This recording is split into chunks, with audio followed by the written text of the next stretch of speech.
This presentation is being presented to the 20th International Conference on Learning and is from a study concerning school-based change in the era of high accountability and low autonomy.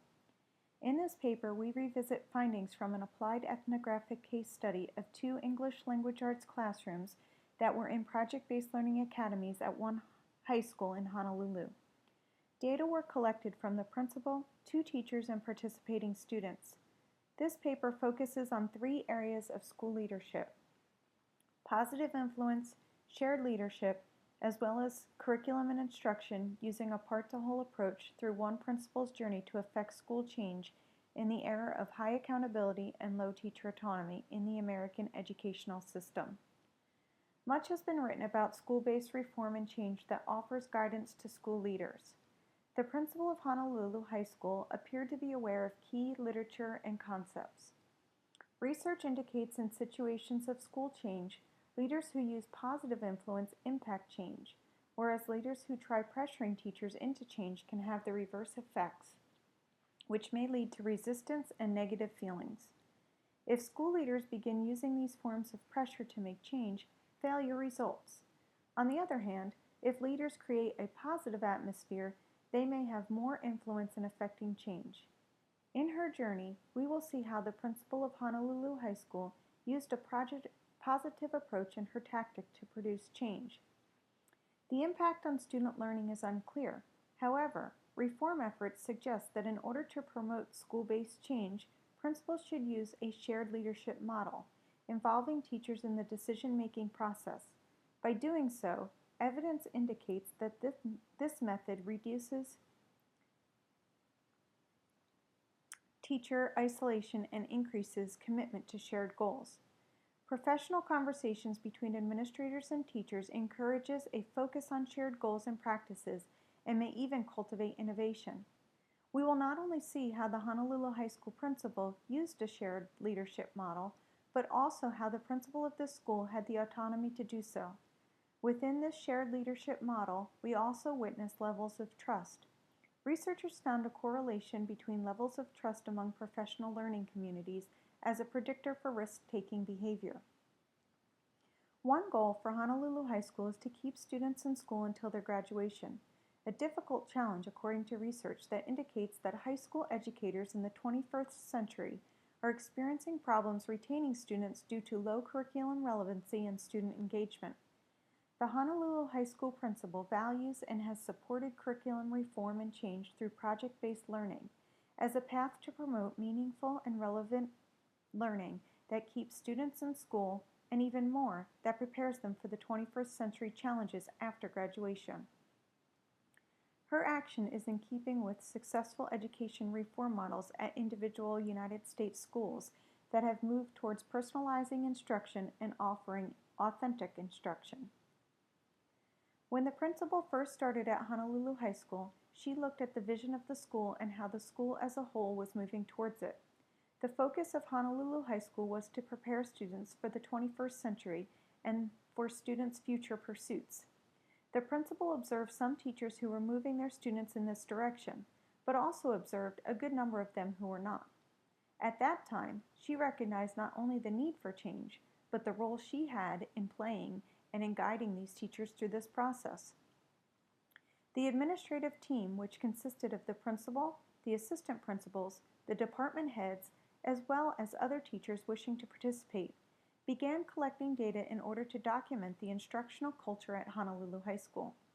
The principal shared that when we talked about our instructional culture, we needed to find out what we were doing in the classrooms. Finding a data collection method was not easy. The administrative team agreed on 2 methods: 5-minute walkthroughs and student online surveys. The 5-minute walkthroughs consisted of a checklist of what kinds of things they observed in the classroom. The principal shared that these were not evaluations of the teachers, but observations of what was going on in the classrooms, so that the administrative team could figure out where and what changes needed to be made. The checklist included the following elements: types of bell work, literacy strategies being used, the method of teaching, the style of teaching, what the students were engaged in, were they engaged at all, Was the environment teacher-directed? Was it student-directed? Basically, they were looking for what was going on in the classroom when they walked in. The intention of these walkthroughs was to collect relevant data which would in turn help the teachers and administrators understand the direction needed to move towards realizing the school's vision. The administrative team also created student online surveys. They invited students to participate in these online surveys, which asked them to write about their favorite teacher, write about what that teacher does, and write about what they would like all of their teachers to do. The principal shared the data collection from the walkthroughs and surveys, and they were very revealing. She believed that the student surveys were the most valuable. She said that the students responded and were very honest and talked about wanting the teachers to engage them in more hands-on things and to create more relevant real-world activities in the classroom. Students also reported that they wanted the teacher to get up from behind the desk and get to know them more. The principal shared that the walkthroughs showed that although some teachers were providing students with these opportunities, there were many who were not. Using the data based on student and teacher perceptions, as well as administrative observations, the administrative team created staff development opportunities for the faculty and gave them time to collaborate to develop ways in which to prepare students for the 21st century and for their future. She hoped that by sharing and reporting the data, teachers would see the need for change and would want to change. The teachers at Honolulu High School had the ability to create their curriculum. They had grade-level content standards that needed to be taught, but they were in charge of how they wanted to achieve it. If they wanted to change their instructional approach, then it was up to each individual teacher to do so. The principal was hoping that teachers would make this decision based on what was best for their students. She knew that it was a challenge to change teachers' professional thinking, ideas, and practice, but she thought that if we did it together and if we were consistent and did it with fidelity, then we would see more and more teachers starting to change because they were engaged in discussions with colleagues. She believed that through teaming, teachers would work together in order to make positive changes within their curriculum. As a faculty, they decided to define the school's vision. They realized the focus at Honolulu High School was not to cover the content just for the sake of covering it, but to provide learning opportunities that would prepare the students for the 21st century and for their future.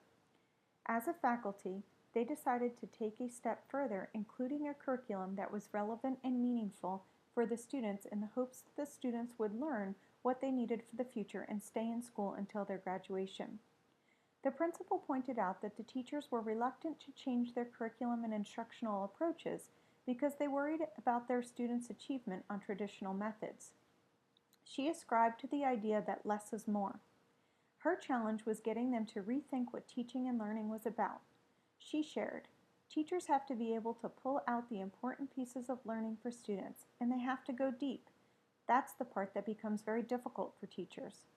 Her belief was that project-based learning curriculum was one of the ways to teach students a meaningful and relevant curriculum, but it's not the only way. She shared that they were always looking at the instructional model for strategies and activities that deepen the understanding of ideas and concepts for their students, whether it's problem-based or project-based learning or just instruction where students have to make meaning out of the ideas. She added, when you use project-based learning, it then integrates over several subject areas. It becomes interdisciplinary. So in an interdisciplinary project, students are making better connections. What we are striving for is that students will use their higher order thinking skills and make connections through different subject areas in order to prepare them for their future.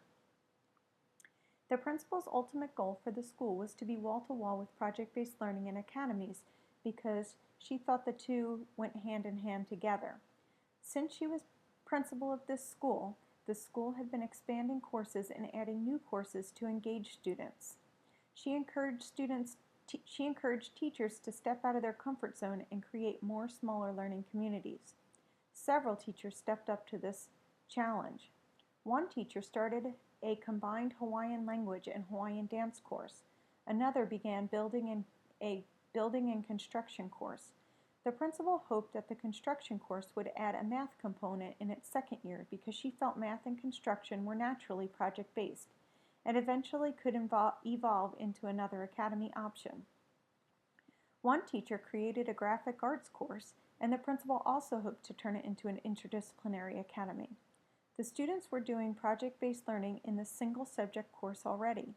Her intent was to naturally create a sequence of courses that result in the creation of a new academy. They wanted their teachers to get the idea that as they created classes which naturally integrated projects, that kids would work hard, and that's the benefit of project-based learning.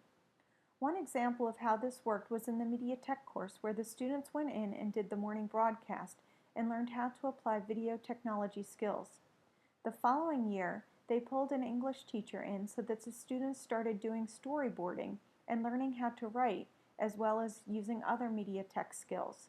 So eventually they moved towards project-based learning academy. The projects were already there and the teachers knew what they had to do. The next step was the integration of the different subject areas. The principal frequently asked risk-taking teachers to share their experiences with the faculty. They celebrated their successes and collaborated on ways to overcome pitfalls. The principal tried to nurture these curriculum changes. One of the greatest challenges was finding time for teacher team planning. She wanted to get to a point where they could have common prep time, common planning time, but so far it had been hard to provide that. Since time for collaboration during the school day was difficult, the principal gave academy teachers a dedicated time after school for planning. Other meetings, such as IEP meetings or faculty meetings, were scheduled on different days. One change the teachers requested and the principal was able to make was to physically relocate teachers in their classrooms. Teachers in the same discipline were grouped together. For example, the U.S. history teachers were grouped together, the English language arts teachers were grouped together, and the science teachers were grouped together. The intent was to group them together so there was more discussion that could go on to support professional discourse about things like how they can teach more rigorous and relevant curriculum, or for the teachers who have not implemented project-based learning, how they even would go about starting to plan for a project. The principal offered ongoing support to core teams and academies. She thought that over time they learned how to implement the programs and that as long as they were getting this support, they would continue with learning how to do it. She believed that unless you have the administrative support, whether there's additional training and professional development, they were not going to be able to sustain a viable program. In the process of school change, even during this time of increased expectations and demand, the principal at this school had the autonomy to make school-based changes. She, in turn, gave teachers the autonomy to make changes to curriculum instruction. She initiated this process by providing opportunities for change in curriculum and instruction, as well as in leadership procedures. She used positive influence to promote school-based change. The principal was patient and steered away from negatively pressuring teachers into changing their teaching methods. Instead, she demonstrated a need for change through collecting and sharing data from observations and surveys. She used a shared leadership model by involving and guiding her teachers in the decision-making process. Together, they defined the vision of Honolulu High School and created steps to realizing this vision. The principal was an effective communicator and encouraged her teachers to rise to the challenge of making changes in the best interest of their students. She guided this process through a part-to-whole approach by encouraging teachers to, in their single subject courses, to incorporate project-based learning into the curriculum. Then she suggested those teachers team up with another teacher to integrate the two courses. And then she encouraged those two teachers to add a third teacher, thus resulting in a new project-based learning academy. The principal asked teachers to share their successes, and she was sure to celebrate them as well.